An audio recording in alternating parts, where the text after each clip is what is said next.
গানটার অ্যানাউন্সমেন্ট বা teaser onwards আমি এই গানটার জন্য প্রচণ্ডভাবে এক্সাইটেড ছিলাম, বাট আমার ফোন আমার কাছ থেকে চুরি হয়ে গেছিলো। সো কাল ফোন নতুন কিনলাম এবং তারপর আজ তোমাদের সাথে আমি ভিডিও শেয়ার করছি। Hello friends, welcome to my channel সুপ্রকি বাণী। এখন আমি বাংলাদেশের upcoming Eid release megastar Shakib খানের বরবাদ ফিল্মের ফার্স্ট সং দ্বিধার রিয়াকশান করতে চলে এসেছি, যেটা দুদিন আগে বেরিয়ে গেছে real energy productions and Pritam হাসানের অফিসিয়াল ইউটিউব চ্যানেলে। তো এই গানটার মিউজিক এবং সিঙ্গার হচ্ছে প্রীতম হাসান। এই গানটার লিরিক্স লিখেছে ইনামুল তাহসিন এবং এখানে পারফর্ম করতে দেখা যাচ্ছে মেগাস্টার শাকিব খান অ্যান্ড ইদিকা পল।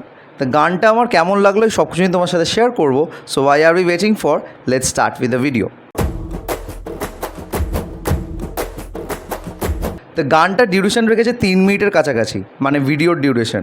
এবং ভিডিওটা যেইভাবে শ্যুট করেছে আদিল শেখ, যে এই গানের কোরিওগ্রাফার, দারুণ লেগেছে। মানে একটা রোম্যান্টিক ভাইব যেরকমভাবে আছে তার সাথে একটা ড্রিম সিকোয়েন্স ক্রিয়েট করেছে, সেটা কিন্তু দেখতে দুর্দান্ত লেগেছে।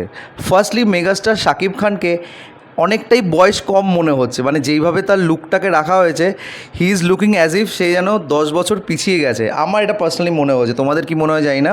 মানে তার লুকের মধ্যে একটা জেনজি ব্যাপার আছে, তার সাথে যেইভাবে সে নিজেকে প্রেজেন্ট করছে খুব লিন একটা লুক রেখেছে। এবং তার যে পোশাকটা, একটা কোরিয়ান প্যান্ট, তার সাথে যে পিঙ্ক কালারের জামাটা পরে আছে, হি ওয়াজ লুকিং স্টানিং, মানে দারুণ লাগছে ওকে।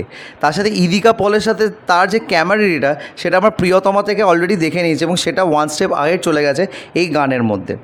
গানের যে লিরিক্স, সেটা কিন্তু অবশ্যই তোমাদের মন জয় করবে, বিকজ এই গানটার যে ভাবটা, যে একতরফা প্রেম যেটা বোঝা যাচ্ছে এই গানের মাধ্যম দিয়ে, সেটা কিন্তু খুব সুন্দরভাবে ফুটে উঠছে। এবং যে দোটানাটা, একটা ডিলেমা ক্রিয়েট করা হয়েছে গানের মধ্যে, সেটাও কিন্তু বেশ ভালো লেগেছে। প্রীতম হাসান কিন্তু বেশ সুন্দরভাবে তার ভয়েস দিয়ে এই গানটাকে সাজিয়ে তুলেছে এবং যেইভাবে মিউজিক দিয়েছে এই গানটাকে আরও বেশি সোলফুল করে তুলেছে। যেইভাবে ভিডিওগ্রাফিটাকে সাজানো হয়েছে, আমার মনে হচ্ছে এখানে ইদিকা পলের তরফ থেকে হয়তো সেইভাবে প্রেমটা বাহির হচ্ছে না, সে শকে আছে মোস্টলি এই গানের মধ্যে, বিকজ তার জন্য অনেক কিছু করছে, তাকে বাড়ি দিচ্ছে, তাকে গাড়ি দিচ্ছে, এবং সে যেইভাবে তার দিকে তাকাচ্ছে সেখান থেকে বোঝা যাচ্ছে সে এক্সপেক্ট করেনি যে এই চরিত্রটা তার উপর এতটা বেশি হাবি হয়ে উঠবে। এবং মেগাস্টার শাকিব খানের যে চরিত্রটা, সেটা আমরা টিজার থেকে অলরেডি দেখে নিয়েছি, সে একজন জঙ্গলি বা জানোয়ারের মতো একটা চরিত্র। তো সেই চরিত্রকে সে অ্যাকসেপ্ট করবে অ্যাজ আ পার্টনার, সেটা নিয়ে ইদিকা পলের ওপর একটা দোটানা আছে, সেটা খুব সুন্দরভাবে কিন্তু গানের মধ্যে ফুটে উঠেছে।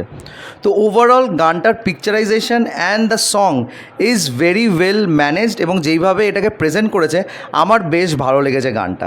তো তোমরা যারা যারা গানটা দেখেছো প্লিজ কমেন্ট করে জানিও তোমাদের কেমন লেগেছে। আর আমার যদি ভিডিওটা ভালো লেগে থাকে, don't forget to like, share and subscribe my channel. আমার সাথে জুড়ে থাকার জন্য আমাকে ইনস্টাগ্রামে ফলো করতে পারো, ইনস্টাগ্রাম হ্যান্ডেল হলো সুপ্র09b2। এছাড়াও তোমরা আমাকে ফেসবুক পেজেও ফলো করে নিতে পারো, ফেসবুক পেজের নাম হলো সুপ্রকি বাণী। Till then, stay tuned.